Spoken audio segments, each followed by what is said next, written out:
Yo, what's up, everybody? If you're here, then you know who you're listening to, man. It's the Listen Up Podcast. It is your boy, Brandon. This is your boy Sam. Hey, man, and we are back with another victory, 10-0 Florida State for the first time since, 2014.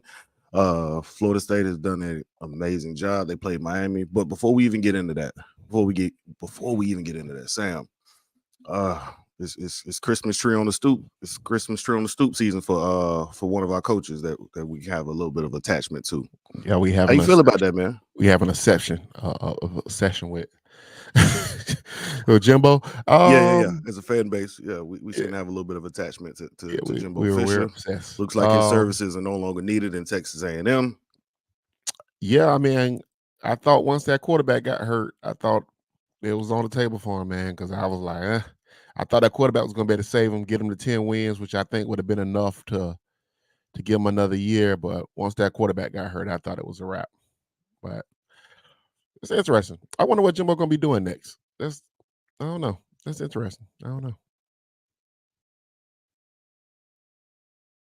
Randy, you there?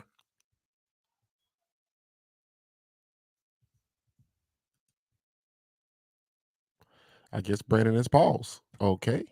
So let me add him back to the stage. Let me remove this Brandon. All right. Yeah, something happened. All right, we good now? Yeah. Okay. Yeah, I thought had he kept that quarterback, if that quarterback never got hurt, he probably would have had a chance to have a pretty good season. I thought.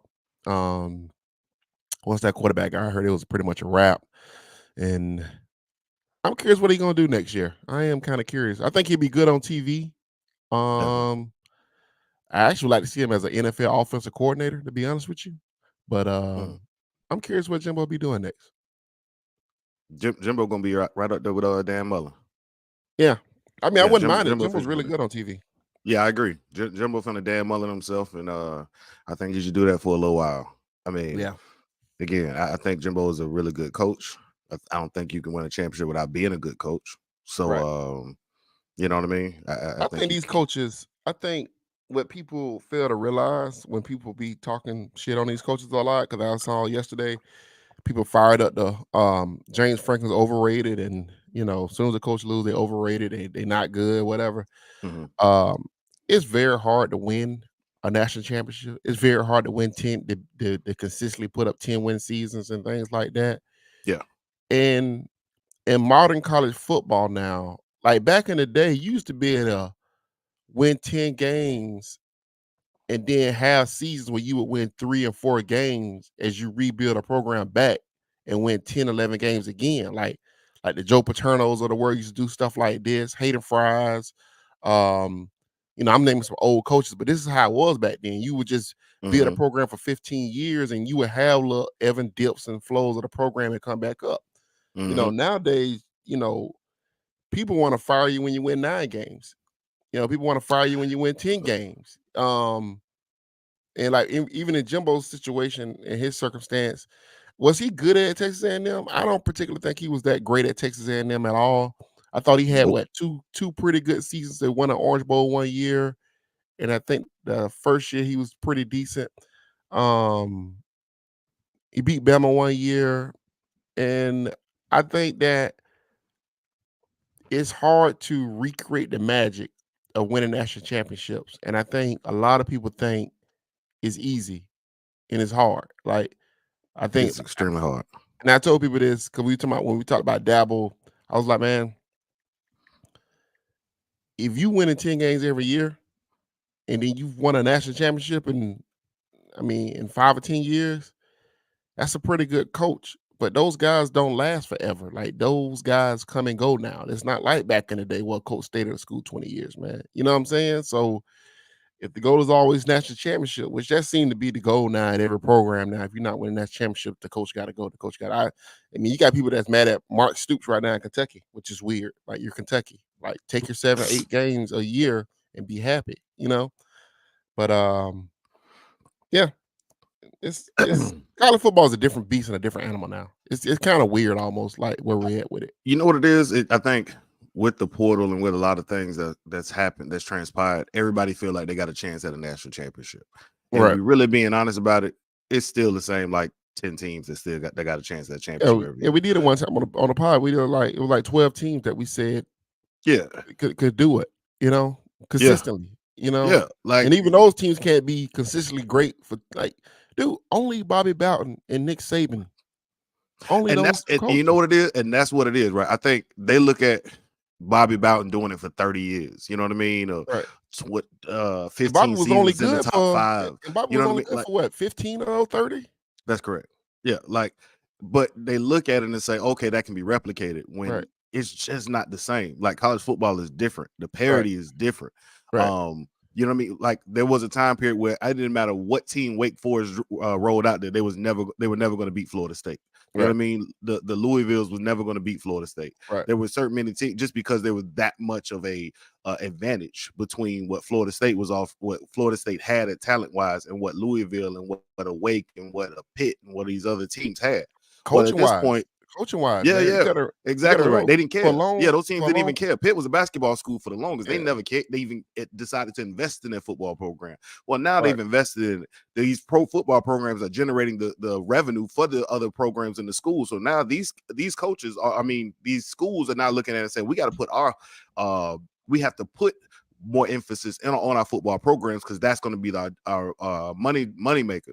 So at this point, man, I just think I think a lot of people have a lot of unrealistic expectations for their football program, and as a result, you're going to see a whole lot more of, in my opinion, good to decent coaches getting fired simply because they're saying, all right, these 10 wins aren't enough. I think James Franklin might not actually he'll make it through this season. But I don't think he'll make it, a couple more seasons with them continuing to lose to Well, Michigan and Ohio State. well, And I that's a think crazy thing when you say that Penn State is continually in the top 10, top 15, top 25 programs every single year. Man, that's difficult to do. And the fact that James at some point will end up out on his ass, hard out here.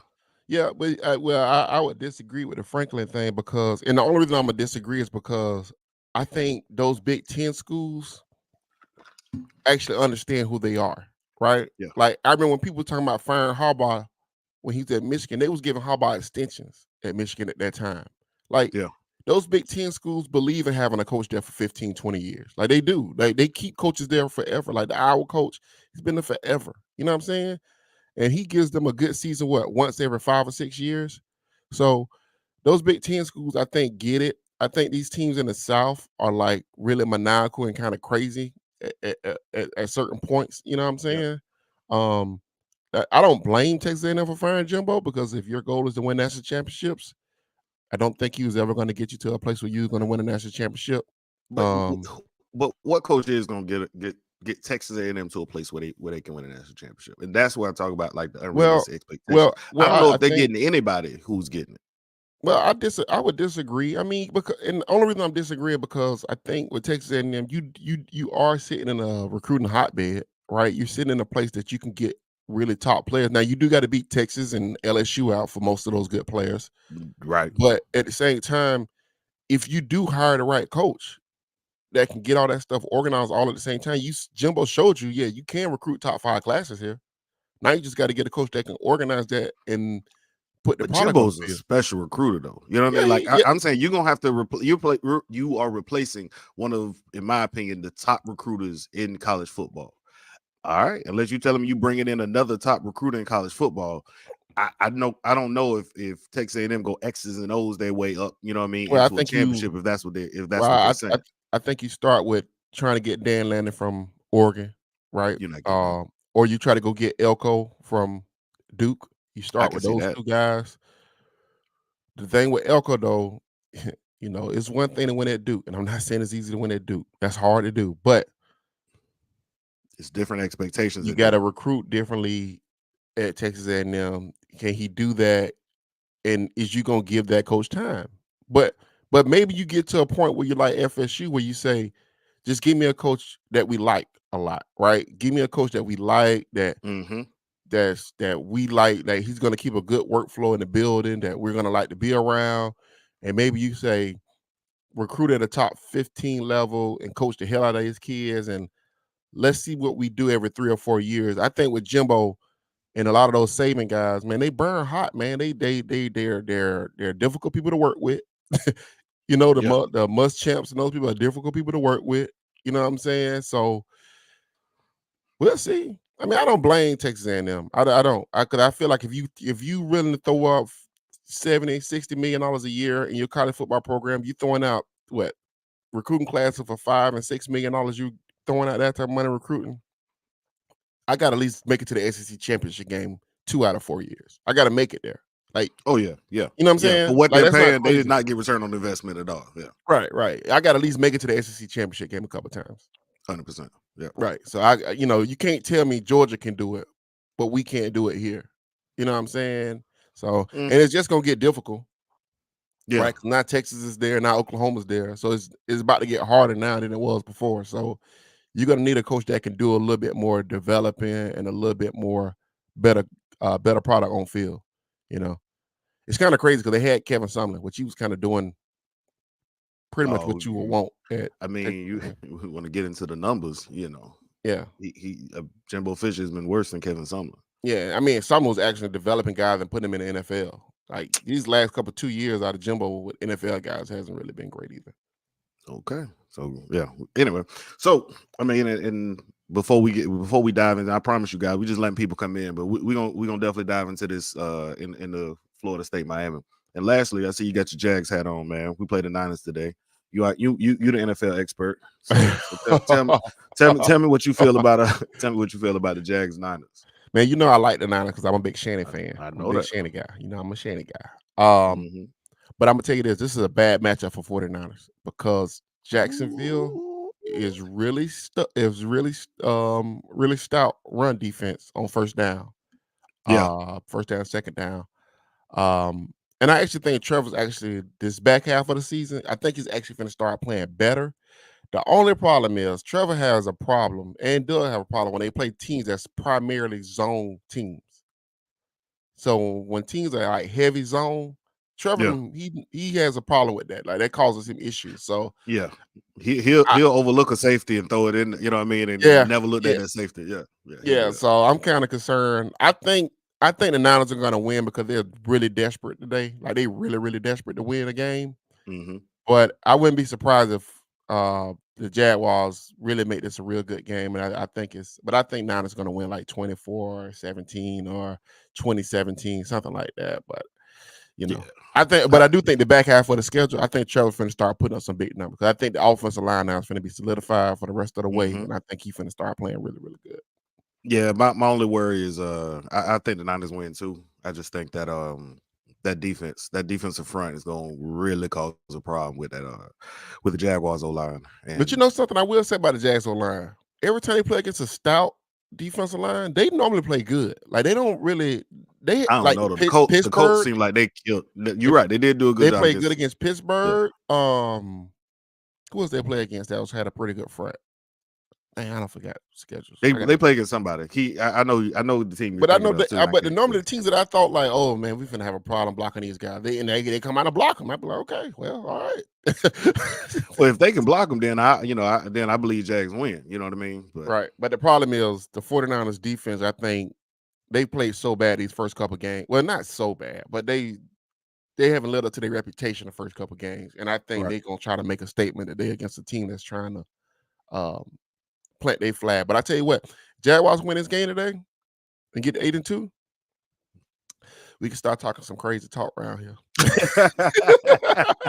Oh yeah. No, I'm gonna be talking crazy with you. Yeah, Mhm. I'm gonna be talking crazy with you. Jaguars 8-2 after beating the 49. Yeah. I'm gonna be talking crazy with you. You better believe it. Yeah. These Jag fans gonna really be bad.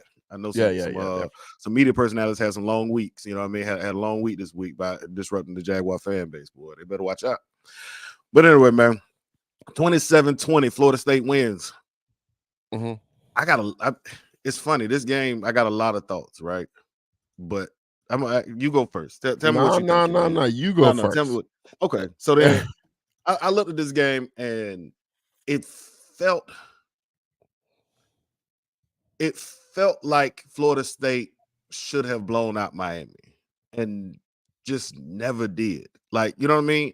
I thought we were whereas I thought we were really good situationally the rest of the season. I thought we were really bad situationally this game. Up 2 touchdowns with the football. I thought that was the time where I needed Mike to I was on the phone and I was like, well, I need Mike to put together one here. You know what I mean? Yeah. Mike need to put together one so we can end this game. Because one more score, field goal or touchdown to end the game. I felt like Miami was right on the verge of quit. You know what I mean? You saw it. That third quarter, it was a beatdown. That third quarter was very dominant. They had -3 yards to end the third quarter. Florida State had 116 or whatever. It was Florida State had pretty much put their identity on the game. You knew, all right, Florida State was going to do whatever they want to do because they are now sending the safety every play. We are loading this box up, and your guy cannot throw it accurately one-on-one and beat our guys. Cool. You know what I mean? They figured it out, which is what they do every single halftime. They go into halftime, and it's just, all right, this is what we got to do. Let's do it. And they executed in the third quarter and had a very dominant third quarter. And then when it looked up, it was early fourth. They was up by 2 scores, and I'm saying, put together this drive, and it's a wrap. Mm-hmm. And instead, you have in my opinion, a really poor play call drive. Give the ball back to Miami, and then a fluke play happens with 3 in the back end, and now you back into a fight. You know what I mean? Like I just felt like there were so many times where Florida State showed that they were clearly the better team, but never were able to show it on via the points. And I thought it was because of poor play calling. I thought it had to do with a lack of focus. Again, they get cute with these substitutions, and we've been arguing about it all season long. And again, got cute with substitutions again. No, and I'm gonna shoot Noles some bell later, but Noles at that time had not been playing well enough to be in the game when you're up 2 scores and you probably want to stop. You know what I mean? Like, I did not feel like that. That's a dumb substitution. There was a play earlier where they had Verse was in coverage again. You know what I mean? And I'm like, I saw it before it set up. I was like, why is Verse standing like that? You know what I mean? And then he ended up dropping in coverage and ended up being a completed pass. And I'm thinking to myself, so we back to doing putting defensive ends in coverage.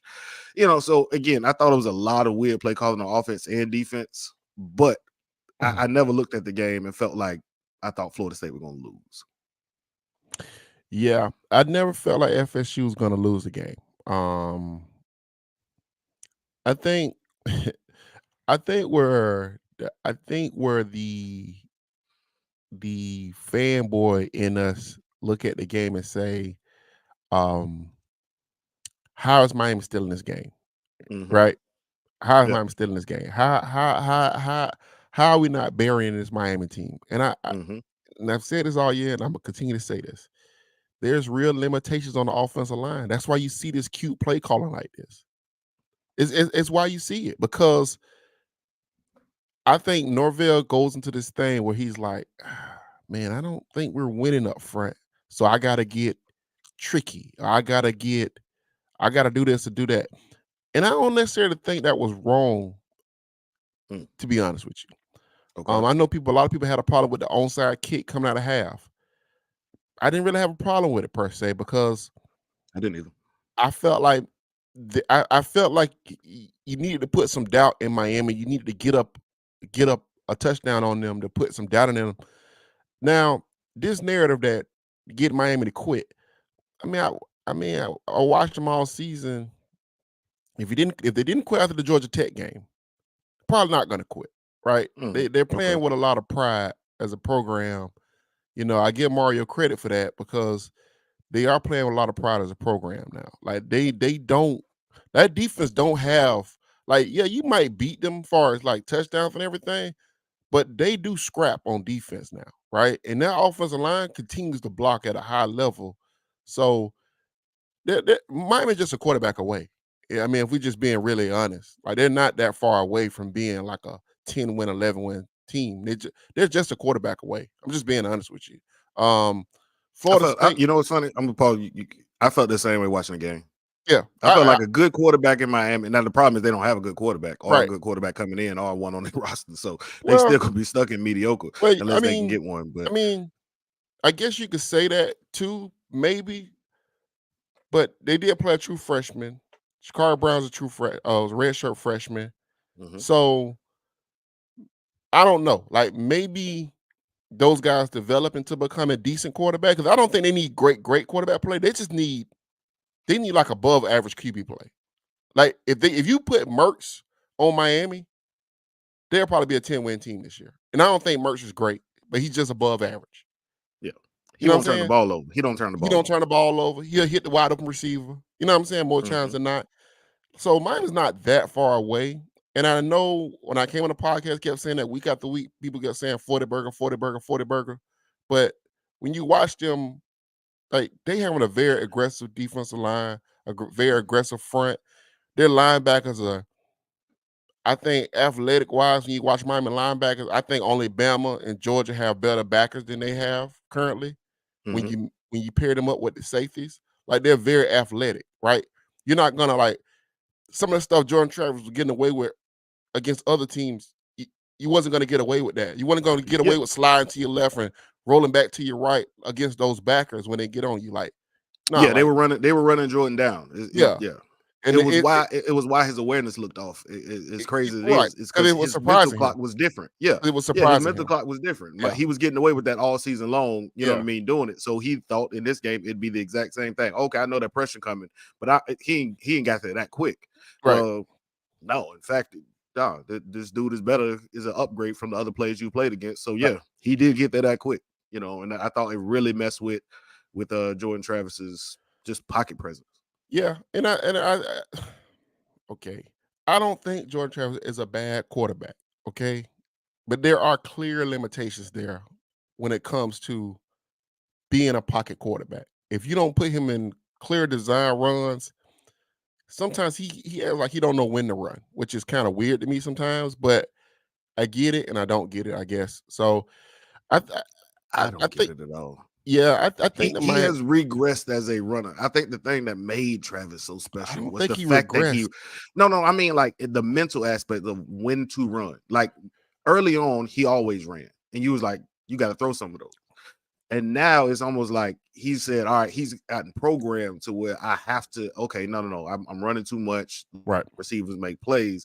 And now there are times where he does, and if he just played football, like the times where Jordan just plays football, it really changes the way this offense runs. It's the way everything else looks. You look at Jaden Daniels, man, and Jaden Daniels is exactly who Jordan Travis is. They're almost identical quarterbacks. I think Jordan throws a better ball. That's it. But they're almost identical quarterbacks. Really good athletes. Both can make guys miss and both can take it to the house anytime. But Jaden has decided, I'm just going to play football. And Right. Jordan is still out here trying to be like an NFL prototypical quarterback. Right. And it's shaky. Yeah, I mean, but I think Jordan, in my opinion, he's playing good football. Jordan ain't playing bad football. He's playing good football. 100%. I think a lot of times what happens is, we build these guys up so high that when they play against another X or another O that's on like close to the same level, then these warts come out. You know what I'm saying? Like this is why the NFL watches a bunch of film. This is why they send kids to combines and want them to come to senior bowls and all these different bowl games after the season so they can see them play against high level talent. You know what I'm saying? So, Yep. you know, he's not an NFL quarterback. Okay. I thought Now, yesterday was the really telling, what really told that. he's not, and I'm not. It's not hatred. It's not nothing because he's going to leave FSU being one of the most heritage quarterbacks in Florida State history. But he's not that. All right. There are limitations on the offensive line. It's why Mike Norvell calls these plays that people don't like when they don't work. Right. And I thought the defensive coordinator from Miami, he didn't go blitz crazy like he had been the whole season. He came in with a game plan saying, I'm going to show a bunch of blitz, but I'm going to back up and play man behind it. So he put his athletic linebackers on bail and the running backs. And did they make some plays? I think FSU made some plays against that stuff. But They did. at the same time, they didn't give you anything. So they made Florida State earn it all the way down the football field. Yep. So when you have to earn it all the way down the football field, sometimes you're going to get bogged down in the red zone like that. I just thought they had a good game plan. I thought FSU with Keon Coleman, and I felt this way the whole season about once we got Keon Coleman, he would be the difference in some of these games, in Yeah. these tight games where everything becomes even. I think he's a cut above most players that you're going to play against. I still feel that way. I felt that way going into that game. That's why I feel like FSU will win the game. Now, how does that translate against Georgia or Alabama if you play them? I don't know, man. I don't know I because think it'll look a lot like this. well, I I don't think know. that. So Well, I thought Florida State used to be able to get 30 on anybody, right? And that's kind of what I thought. I was like, if Florida State should be able to score 30 on anybody. right, Looking at it further, but I also thought the line would be better. Now looking at the limitations on the offensive line, you realize a good defense, they'll score 24, 27 points. right, And the thing about it is Florida State's defense is good enough to still win those games. And that's where I didn't think, Florida State was going to be. The defense has really been the most improved part of this season.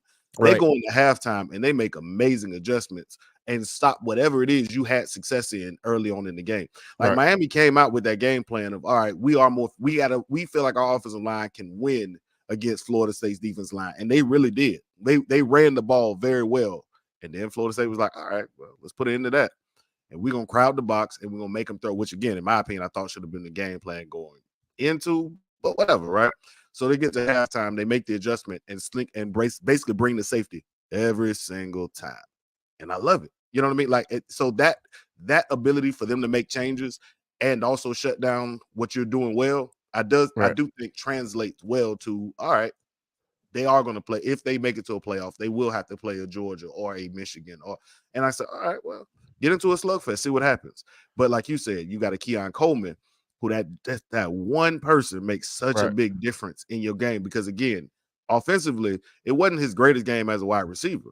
But then we need a play, he'll make one. Oh, he's also back in kick return. You need a play, he'll make one. You know what I mean? It's having him on your team really does increase your chances of winning in games that you might be in dogfights with.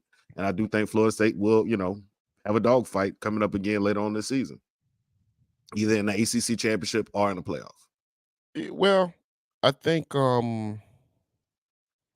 it's a good football team, man. It's a good football team. I think they finna win the ACC. I really truly do believe that. I kind of believe that going into the season, to be honest with you. Um I guess what people was more mad at me about was I wasn't buying into all this 40 burger hype and dominance of let's coordination to win a national championship. You know, and as I watched the team and watched them against Miami, it kind of looks the way I thought it was gonna look. So I don't get upset when I see certain stuff. Like, Mhm. Mike trying to get that extra possession coming out the half, I thought was smart. You know, they're not moving the football on you as much as as much as you thought they was going to move the football. So even if you do, kick the onside kick and you don't get it, you kind of trust your defense to get a stop in that situation. Yep. I wasn't mad at him about that. Some of the stuff in the red zone. I mean, it is what it is, man. Like, if you can't bully somebody off the football in the red zone, like with 5 yards and 3 yards to go into the end zone, the Mhm. red zone offense becomes very complicated and difficult. I watch Jaguars do it every week. You know what I'm saying? It becomes a Good very teams do it.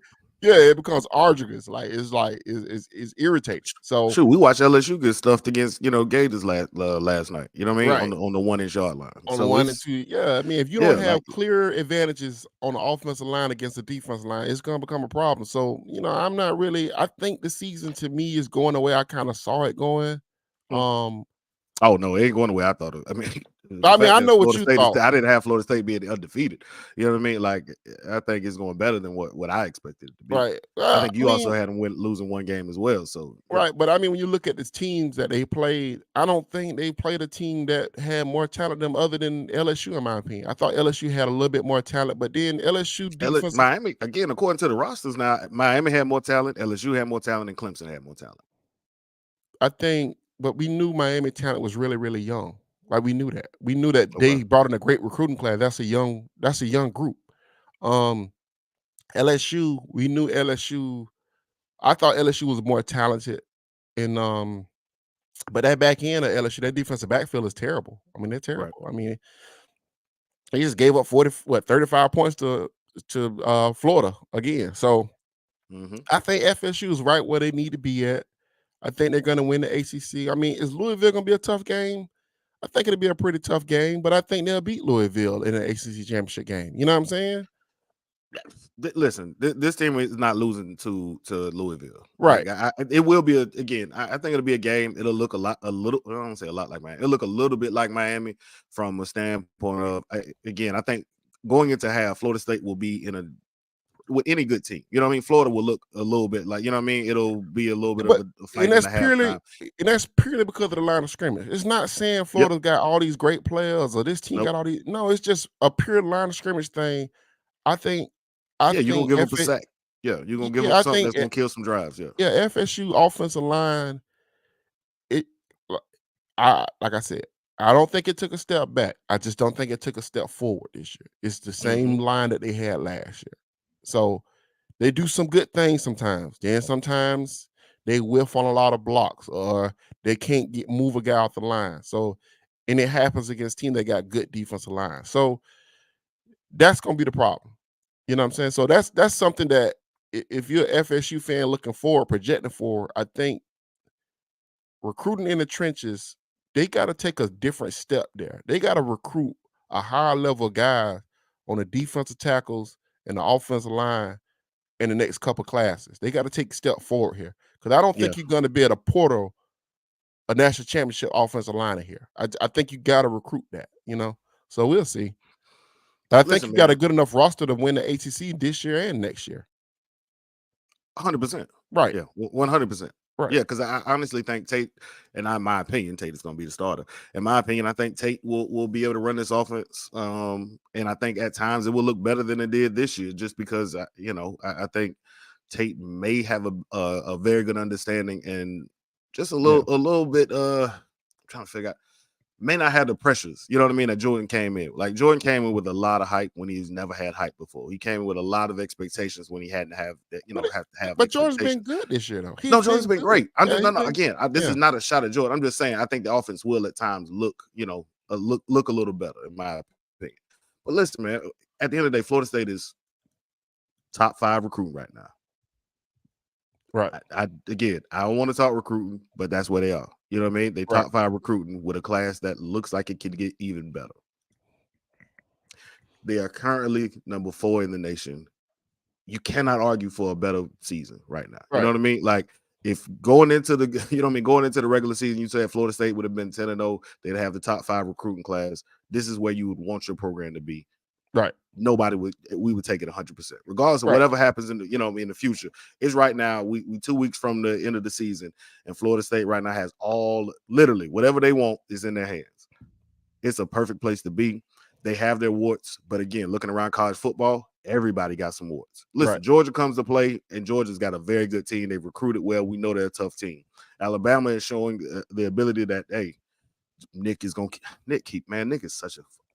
a good coach, man. It's really difficult because the team that showed up, that was the team that played first 4 weeks of the season, is not this team that's playing now.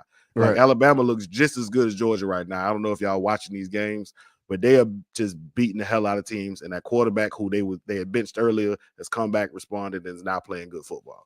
Right. Alabama's a good team. You're right. We're actually number 3 right now. You know what I mean? Like it's a great place to be. You know what I mean? But again, I don't know what's going to happen in Alabama, Georgia, but both of those will be tough opponents. They'll be very tough opponents. Well, I don't know what Michigan will look like. I watched Michigan play for I think the first time this season, really, like from beginning to end. I watched that game. Okay. You know what I mean? Like I think Michigan's good. I do. I don't think they're Georgia and Alabama good, but I think they're good. Well, I think Ohio State is very beatable. Well, I think line of scrimmage wise, Michigan is on par with Alabama and Georgia on the line of scrimmage.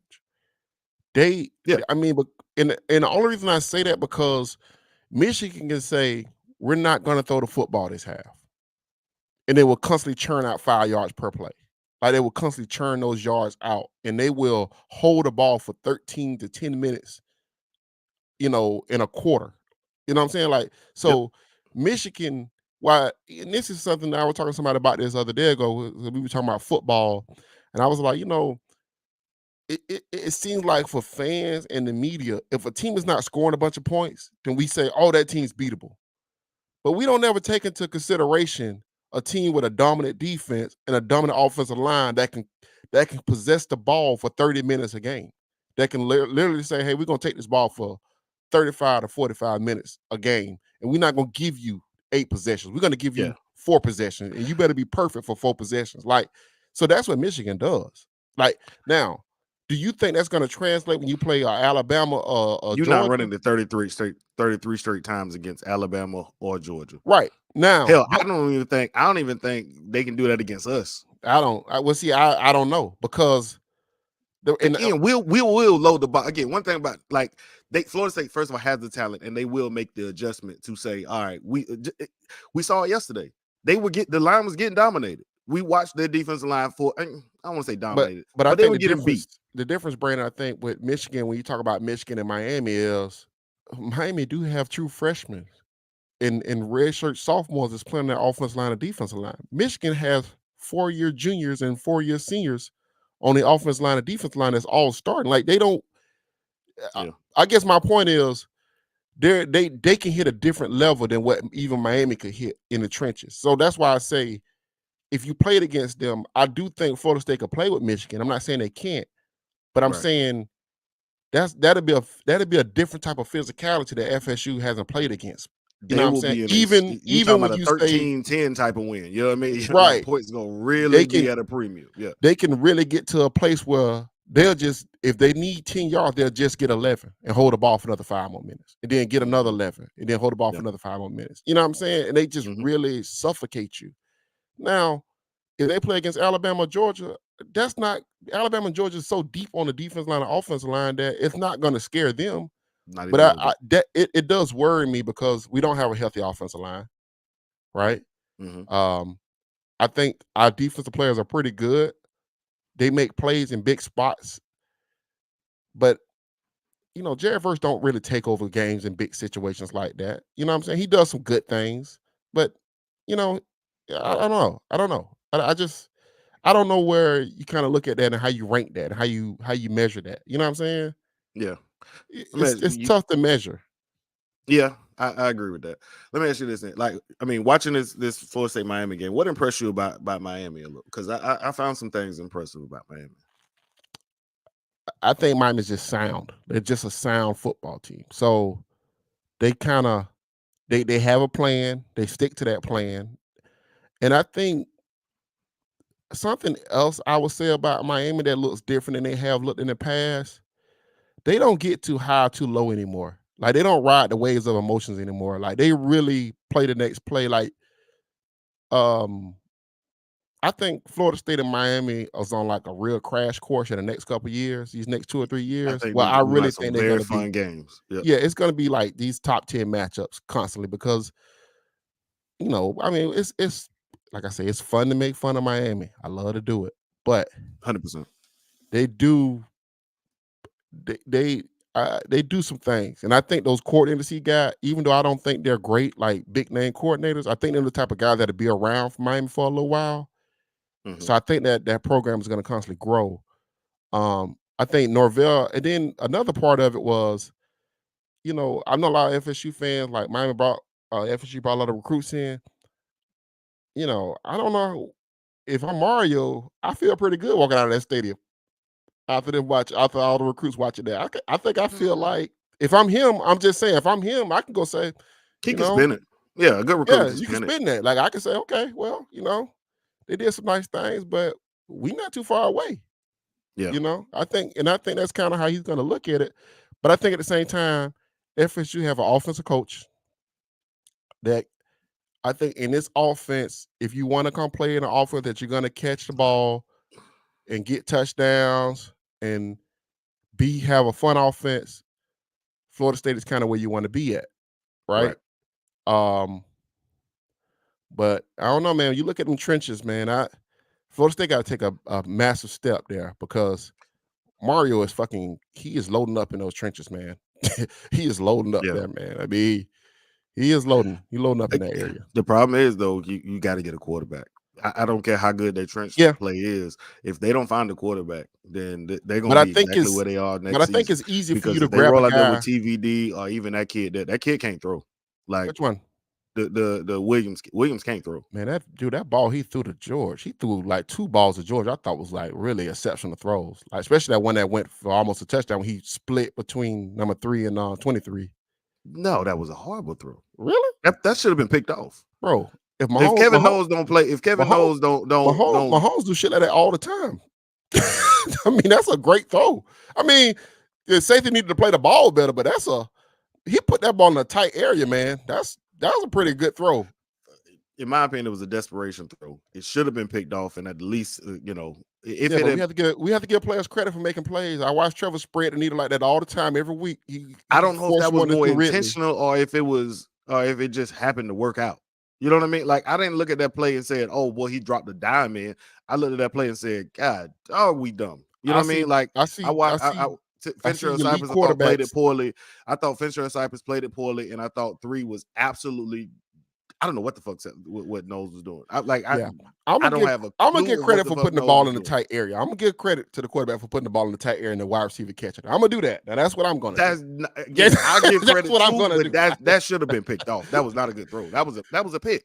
Any other, again, if 1 is back there, that's picked. If 7 is on it, that's an interception or at least broken up. I didn't look at that play and thought that was a hell of a throw. The kid missed a lot. The slants were bad, were behind guys and over guys. He didn't give Restrepo a catchable ball. Right. The entire game, he didn't give like your best receiver didn't get a catchable ball the entire game. I didn't think that kid was very good at all. I didn't think he was very accurate. I mean, it's his second. I get it. He's a true I understand. He's a true freshman. Blah, all that. I'm just telling you. Somebody put in the chat talking about Kevin Knowles did not locate or play the receiver. No shit. Kevin Knowles do it every week. And so now we here with Kevin Knowles. Let me ask you, what are we? Why do we keep putting him out? Like it feels a little bit like what we were saying about Jarian Jones. So I kind of want to be like, you know what? I want to shoot him some bail, right? Because we said the same thing about Jarian Jones. Hey man, why is 7 on the field? Why do we keep putting 7 on the field? Why is 7 on the field? And now you look at 7 and highest graded corner, another pick to end the game. Like, he plays the ball. You know what I mean? He's a good cornerback. He's a good college cornerback now. Right. I want to say, all right, let's not give up on Noles, because it does look a lot. It looks 7-ish. You know what I mean? Like old Jarian Jones. But again, he ain't putting himself out on the field. And that's why I guess that's the far as I'm gonna say. My man ain't putting himself out on the field. So somebody's throwing him out there. Somebody's throwing him out there. Yeah, I mean, apparently he's earned the right to be there. Don't nobody just play. Ruben Bain did not get off on us. I agree with that, Eric. Yeah, I mean, ideally, true freshmen shouldn't be coming in here wreaking havoc. They shouldn't be doing that, Correct. But I think FSU's fine, man. I think I thought Miami did some really good things. They kind of played the way I kind of thought they was going to play. Hey, the chat tells us to give up on Noles is crazy. We can't give up on these players, man. I'm telling you, it'll be 3 years from now, and Noles will still be here. If he can get a year, and Noles will end up as a, you know what I mean, and Noles will be one of our top players. Again, I don't think should he be playing over Hussey? Hell no. You know what I mean? Like, if he can get to year 7 like Jarian Jones did, I think he can probably turn the corner. All right, Jones gonna be in your DMs again, man. We can't talk about my boy, man. Yeah, man. We can't talk about my boy. Shout out to Jared, man. But I mean, FSU's getting better at safety. They're gonna have some better skilled guys at safety next year. At safety in that defensive backfield, I think it's going to be more talented next year than it is this year. I don't think I think those guys are playing to their talent, if that makes sense. I think they're playing to their talent. Like, I don't. Here's the other thing: Florida State won yesterday, and they played what, B- C game. You know what I mean? Like, well, I think they was forced to play that game though. Regardless of whether what happened, the circumstance. Right. I agree with you. Miami dictated the fact that they played that game. Well, dictated some of the fact, you know what I mean, that they played that game. But in my opinion, they won playing the C game. That's good teams win playing, you know what I mean, when they don't play their best game. And I'm gonna do and I guess maybe we can wrap after this, but Sam, I don't want to do this. Refs are bad. Dude, they were bad. I don't get into officials, but they were bad. Like, I mean, both teams bad. I ain't even talking about like Florida State bad. I mean, like, they were both teams bad. I have not seen a game officiated as poorly as that one. From the announcers basically saying, "Huh? That's targeted. I don't know what you talk like. How you can go in a booth, look at the replay that everybody universally can see, and then say, "No, that's not what you saw. It was." Right. Like you saw, like we looking at it. We all saw him lower his head and launch his head into the face mask of another player. We Right. all saw the knee in the end zone. Like I don't know what are we talking about? Like these are clear pass interference. These are clear holding calls. Like it was bad. I mean, I really watched bad. And I I don't like to talk about refs, but I shit, watched the North Carolina Duke game last night too. bad. I mean, the ACC, bro. I'm gonna tell you something about ACC referees. If they go into the booth, whatever the call was, that's what the call is gonna be. I don't care how many angles they look at it, bro. Like They would not get it right. they will not change the call. If they call something on the field, that's what it is. They ain't changing no call. The part that tripped me out about the ACC yesterday, and Florida State got away with a lot of shit too. Miami got away with some shit. It was bad on both sides. It really was. That safety was like a clear safety to me. Like I didn't know what they was looking at, but I mean, I take it. I got the listen. I was like, God, that's a safety. I looked at the replay. Yep, that's a safety. Yeah. And then they came out and said, all right. Nope. But I was like, wait, what? What was what funny replay about it was the announcers said they wanted a explanation so they could give the explanation to the fan, and the ACC would even give them an explanation on the safety call. Because they no explanation. We finna bring up our rules expert to come on here and lie to y'all. Right. He saw the man was like, "What you calling me for? That's the safety." I mean, I'm gonna go there and say it's the safety, so y'all better not put me on. But like, I'm sure buddy had to been like, but nah, they've been pretty consistent though. The ACC's been pretty consistent that if they are not going to overturn a call on the field. So the ACC basically don't even need replay officials. They can just get rid of that whole department because they don't even overturn calls. They ain't overturning nothing. If we called it, call stands. Y'all might have just, hey, we have looked at it. We've determined the call stands. Don't even go to no booth. Just huddle up and just be like, yeah, man, we did it. Like it's and I think if I was Miami, I think the QB didn't get the first down. I agree. Like it's so many play calls that I'm just and then I think if I'm Miami, I'd have been even more pissed because I think AZ Thomas got away with at least 3 pass interferences. Then they turned back around because I was like, well, my thing was I was like, well, it's a physical game. It's a rivalry game. You're going to let people get away with it. They letting them play. Yeah. Right, letting them play. But then they turned around when Keon Coleman was pushing they cornerback down. They called pass interference on Hill. So I was like, yeah, if I was Miami, I would be pissed. Right. And then gets held, and then Keon gets held on the next, you know what I mean? Then Keon get held on the next play. And they don't throw no flag. And I mean clear hold, like clear jersey pull on the thing. Like you can't even that's the textbook. That's textbook holding. You gotta throw that flag. Yeah. Boy, listen. They usually I always say the Pac-12 are the worst officials. ACC but got that ACC came for the goal yesterday because I'm gonna tell you another play I watched yesterday. Duke and North Carolina was playing. North Carolina receiver catches the ball in the air. The Duke cornerback grabs the ball out of his hands as they fall to the ground. Mm-hmm. They go. North Carolina, they say they get the ball North Carolina, right? Because they said it was simultaneous possession, right? Right. Get the ball North Carolina. North Carolina runs up to the line of scrimmage. The ACC officials are holding North Carolina there, right? Right? Like they can't even get a chance to snap the football. The ACC ref backs away from the ball. North Carolina, hurry up, snatch the football, run the football. They didn't even look at the play. They didn't even stop the play to say, let's allow the referees to look at the play to see that the Duke player snatched the ball out of the North Carolina. They didn't even look at the play. And Tim Hasselbeck was like, what is going on? Like the announcers who are not ACC announcers, when these games get on the TV, they be like, what is happening? Like they be legit confused at what they're looking at and why nothing is happening. I could like McEnroe was in there just confused as all game long. He just kept saying like, yo, what is? But why are they not calling this? But I guess at the same time, I was thinking to myself the same thing. I was thinking to myself, like, well, the ACC refs don't overturn their own calls, so what's the point of them going to replay? Tim Hasselbeck was in disbelief yesterday, bro. He was like, why are they doing this? Yeah. Goodness gracious. It's just I don't and I've never been, you know me, I come here and bash people who complain about refs, but that was that yo, just across ACC games, man. Florida, like forget Florida State, Miami. Like you said, that Miami, I mean the North Carolina Duke. But I tell you And something it's been for funny, weeks and weeks and weeks. They just continue to get worse and worse bro. and worse. I tell you something even funny about the ACC referees. Now they didn't look at that play, right?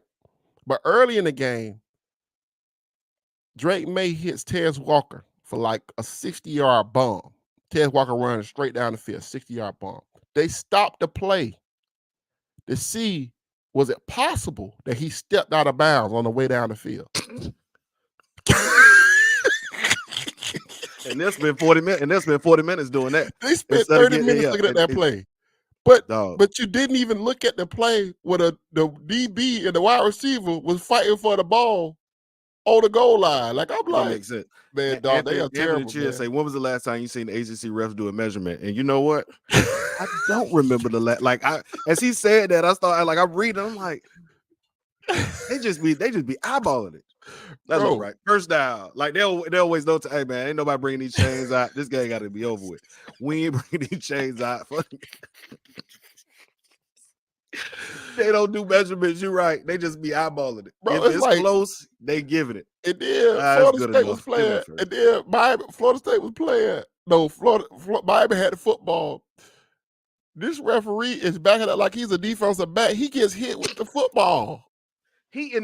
First of all, I don't even know why he was out there. That man was outside the hashes. I'm pretty sure that was the middle. Like he's supposed to be in the middle of the field. I don't think he's supposed to be in the middle of the field. That man out there on a slant route. I mean, he out there on a post route or something. Like I'm like, wait, why is it? Dude, he's backing up into coverage like he's backing up into coverage like he's in zone defense. Hey, why was that referee outside the hashes? Like I don't understand why that man was way out there. Like when he hit him, the quarterback was like, dude, you were in my. And then he started laughing. Yeah, like what is going on? Hey, boy, hey, something going on. ACC just pulling them out the stands, man. They just getting them out the stands before the game, man. Hey, you want to ref today? This will make a wish type stuff. I'm gonna tell you something, man. They was bad yesterday, man. They really bad. If you lost the game because of them, if you lost the game with any of those referees, the way they was acting yesterday, it would make you go into conspiracy theory. To be honest, listen, I've been all season long. It's felt like, okay, well, clearly the ACC. At first, I thought it was like really against Florida State. The ACC is intentionally put out, refs to beat, like to treat Florida State poorly because yeah. No, they just bad. Ain't got nothing to do with Florida State. They gonna listen every single game. They missing both sides of the ball. They gonna have inexplicable drives where they just continue to just give a team the ball. Like it's time where you're looking and be like, wow, are they aiding this drive? This really looks like a ref aided drive. Okay, here comes a phantom pass interference. Yeah. All right, here comes a phantom. Okay, here comes a roughing the passer that really wasn't roughing the passer. You'd be like, they bad, dog. Bro, they are all across the league. They bad. Like we ain't got to send in tape. They don't care. We don't have to send in the tape, guys. We ain't got to we be at the ACC. They don't care. Like let's stop. Just stop at them, dog. Because if they ain't made no difference at this point, it is what it is. At this, it is what it is. Yeah, they was that was a special group, man. See, not even better than coverage than Kevin Noles. Miami Blitz way better. Miami Blitz better than I thought. Yeah, I thought they didn't blitz as much as I thought they was going to blitz. They blitz actually less. My expectation was to compete for the ACC championship. We're undefeated, already locked up a spot. We win that, everything else. That's how I feel, Kevin. I feel the same way. I feel the same way. Listen, we gonna want to beat. We gonna listen. I'm gonna be on this mic lying about us beating Georgia, Alabama, or whoever else we playing in there for the championship game. But it's gravy. You know what I mean? Like if they go out there and get TCU, I'm gonna be all right with it. You know what I mean? Like nobody expected Florida State to win a championship this year. I think I mentioned last part or whatever. Nobody expected Florida State to win a championship this year. The goal was for a lot of people the ACC championship game. So cool, win the ACC championship. You know what I mean? You playing Louisville. It's gonna be they can score. You should win the game. Yeah. Period. You should win the game. They will be favored probably by at least 10 to 14 points. Yeah. I don't think James will. I mean, I got a couple phone calls on on James Williams. To be honest with you, that was like, yo, he intentionally out there just doing some stuff. I don't look at players as dirty because I assume everybody's played football and there's like a code. You know what I mean? Like James Williams is one of those players that he want to make sure you feel him on every play. Yeah. As a matter of fact, I would like to have 2 or 3 of those players on my team at all times. Yeah, I want a guy that may poke a guy in the eye at the bottom of a pile a little bit. You know what I mean? Yeah, Like I want a few of those. I'm not gonna lie to you. yeah. I didn't really, but I did. I've heard I got a few phone calls of Williams being a dirty player. I don't know, man. I don't know, dude. He might be dirty, he might not. I bet FSU would get blown out against Michigan and UGA. Who in their right mind thought playoffs this year? I ain't gonna say Florida State gets blown out by anybody. Let me, in my opinion, you can't. Like, I don't believe Florida State is I think they got enough weapons on their team. You will not shut them all out. You know what I mean? Like, you're not gonna nobody on Michigan or Georgia will lock out Keon Coleman. You know what I mean? They're not gonna, and if somehow they bracket them like they did, like Miami did yesterday, then you're gonna see what happens with Johnny, right? Like Johnny's gonna be able to get open. You also got Bell, the tight ends are playing well. You can get the running backs, like it, Yeah, I think somebody put hold on, we're here. Somebody say he really snatched JT's chain. Yeah, I think Stop wearing chains. I think one thing about it is Jordan can be a bit of a prima donna on the field, bro. He really be begging for people to get kicked out the game. Like Jordan be, you know what I'm saying? I mean, he was right though. He did weigh the guy out. He should have been like he knows what targeting is, but clearly, but Jordan do that every week. He act like he getting targeted. Like, Jordan, stop sliding at the last minute. You want to get down, I want them play for that because I like defensive football. I want the people, like, if you want to dance on the sideline, I'm gonna hit you as hard as possible. Like, I don't like when people do that. Like, you want to dance on the sideline and then kind of step out at the last minute. Nah, man, I'm finna go ahead and blow your ass up. Like, you want to get out of bounds, get out of bounds. Play to the echo of the whistle type of player. You know what I mean? Just a little bit. What else you think? So, this is something interesting to me because I was thinking about this about 4 games ago, where I was like, with this offensive line struggling, I was kind of like, man, why don't they just play the younger guys? If you got a championship on the horizon. Well, my thing was, so this is what be confusing me. If you're telling me this offensive line is going to be a first-round pick, this offensive line going to be a first-round pick, this offensive line going to be a first-round pick, and a lot of these guys are now in year 3, why are they not playing if they're so good? You know what I'm saying? Like, why wouldn't they play over certain guys? But that's just something I was thinking about. But I didn't want to put that out there because I don't feel like people telling me I'm being negative. So I don't. Again, I trust Atkins. I guess I'll put it like that. I trust Atkins, right? Like, if Atkins believe they could play, I know Atkins is not happy with the product that his unit has put on the field, right? Yeah, I didn't call Jordan soft. I didn't call him soft. I said that he be with that. I think he called him prima donna. He ain't soft. He's like a wide receiver. He's a little bit wide receiverish. Not soft. Just a little wide receiverish. I definitely don't think he's soft at all. Okay, listen, man. Maybe a dirty player. I don't know. I say I don't know the man. If you telling me he twisted his, from me, a snatching of the chain does not say you're a dirty player. I'm gonna say something, bro. You might be a hater. Like, you might, you know what I mean? Like, dude might be a hater. Florida State had Trey Jackson one time, an offensive guard that used to do some things. And then they had Vince Williams at one time. Vince used to do some things. That's all I'm gonna say. I agree. Play the young guys against the glorified scrimmage next week. There's zero reason to play the young guys if they can play. And even if they are, like, they may be really good, you know what I mean? But if he says, all right, this unit operates better, let's say Arnello is better. If he looks at this group and say this group performs better as a unit, even though Arnello may be better, then again, I'm just saying I'm blindly trusting Atkins because Atkins has shown me the ability he's earned that level of trust. So I'm going to give it to Atkins and say, all right, it is what it is. Yeah. I mean, I'm just saying, it was something I thought about like a couple weeks ago, but I was like, you know what? I'm going to leave that alone to the off season. because Yeah, I really don't know. Like I really don't know. Like I mean, because I mean, Miami got true freshmen playing over there on the offensive line. You Miami know, also don't have no choice. well they got well. I don't. Well, I They don't ain't know. like they was coming in, you know what I mean? Ain't like they was coming in and replacing, they beating Well, they out brought in a lot of transfers great too. On seniors. they brought in a lot of transfers too on the offensive line. So I mean, but I Mhm. mean, I don't know. Like I said, I don't know, man. I don't know. Maybe not. Maybe they need a little bit more time. I don't know. But I just thought around this time of the year, with some of the younger guys, be a lot better than what you got.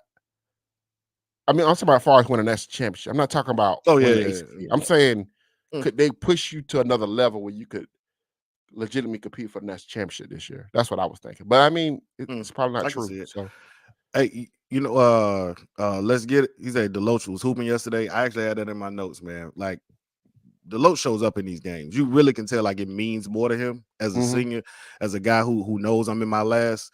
He in these games he shows up and absolutely shows out. I thought he was he played great. He Yeah. played absolutely fantastic yesterday. You know who else played great though? And I wanted to Fabian Levitt, man. Like Fabian Levitt did a good job in the inside. Um, a lot, a Yeah. lot of the game. You know what I mean? Like, which was the first time I think we had heard or even seen Fabian Levitt. And again, I think it spoke to the fact that these seniors, man, like these guys know this is our last year. We're not losing to Miami. So I thought and Fabo finally, you know what I mean? Like waking up and playing a good game, man. I thought he did a really good job. Right. Yeah, I thought so too. I thought he was Yeah, good. both those guys played good. Yeah, man. Dang, we got an 82 today. That's good. That's nice show. That's a nice show. All right. There you go. There you go. Listen, man, we appreciate y'all. If y'all have not already hit that like button, man, hit the like button. If you have not subscribed, subscribe. If you have not told anybody to subscribe, subscribe. If you got 5 people in your house, then like all 5 of them need to be subscribed. Go get your kids' tablets and they Kindle devices and they iPads and just follow us on the Listen Up podcast. You know what I mean? They ain't got to listen every time, but they can get that notification and they can definitely listen to us play. Versus playing well. Jared Verse is actually it's watching Verse. Well, I'm gonna say early in the game, I thought he didn't his motor wasn't there. I don't know if he was kind of feeling out what they were going to bring to him, but late in the game, he definitely he showed a lot of flashes. It's not going to show up on the stack sheet because he does get doubled a lot, and you can win doubles. I've talked about it, but he does get he creates pressure, and he does. I don't know what those I don't get into the havoc rates and all that other stuff, but I assume he does look like he's around the quarterback, and maybe speeds up that clock just a little bit. What do we think about Fentrell Cypress? I think he'll be back next year. I mean, he was coming back next year anyway, though. No, Um, he was a first round, second round pick when we first got him. So everybody's the first, second round pick when we get them, though. in off I season. mean, yeah. They are. Everybody's the first, second round pick in the offseason. That's kind of how it works. If we sign him, he's going to be a first and second round pick. That's Yeah.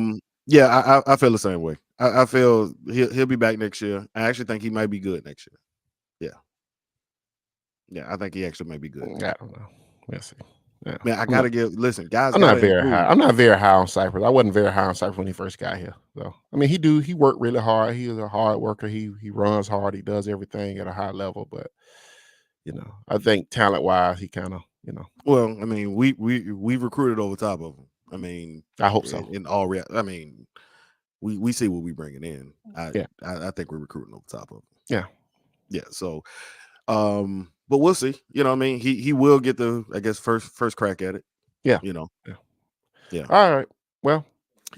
Anyway, yeah. He can go. Listen, I just I mean, he is what he is. You know what I mean? It ain't. And right now, that would be a position I would say could upgrade a lot. Renato Green is playing amazing football as well on that other side. Like he's not out of position. He's just not. He gets his head around for the football. Even those 2 catches that they gave him down, the 6'4" guy, he was right on them. Yeah, they were just great catches, back shoulder, and some decent throws actually in that one. Yeah, Cypress can stay, go, come back, leave. It won't. We won't miss much. We won't miss much. But anyway, listen, we've been at it over an hour now. We appreciate everybody who listened, man. We appreciate everybody who's clicked that like button and who's followed and subscribed. This is the Listen Up Podcast. Go Noles, go Jags, Miami. Hey man, y'all not winning next year either. I know y'all took that moral victory. And that's you know what now, man, quit with all these moral victories. Y'all in Miami, be better. Right. There's a whole lot of this dude did this, and the old Keon Coleman had 24 yards. Stop it. Right. Cut it out. Like, cut it out. Have some pride. Bring back pride. Miami. Right. Y'all tripping with this. We only lost by 7 points. That's an embarrassing thing that y'all fan base is out there spewing. Cut that shit out. True that. Get some pride. Sam, you want to kick in? You don't want to kick in Miami? Kick Miami back in a little bit? Nah, I'm good. Nah, you good on it? What about Florida? You want to kick Florida back in with that with that 17-year-old defensive coordinator? That was amazing yesterday. I thought at one time Jay Daniel gonna get 800 yards worth of offense at one time. 700 yards of offense, dog. Somebody got to go today. If I, as a CEO of a program, if I wake up, my program is giving up 700 yards on defense. Yeah. Somebody's losing their job. Yes, it's a disaster. 700 yards is crazy. Like, that's video game stuff. Yeah, it's amazing. Sheesh. It is amazing. It is amazing, my friend. Yeah, it was something to behold. He just kept hitting his head on the goalpost. Jay just kept hitting his head on the goalpost. I was like, yo, dog, wait a minute. He back there. Okay. All right. So y'all ain't okay. So y'all just ain't gonna play no defense. Nah, it wasn't happening. They out there playing Pac-12 football. They gotta do something about that, man. They got some issues. But anyway, Jimbo has been fired. You hearing Jimbo might get fired? No. The tree is on the lawn, my man. the tree is on the lawn, man. The trucks is out there. I mean, I'll take $75 million to sit at home. But anyway, man, this is the Listen Up Podcast. We are out.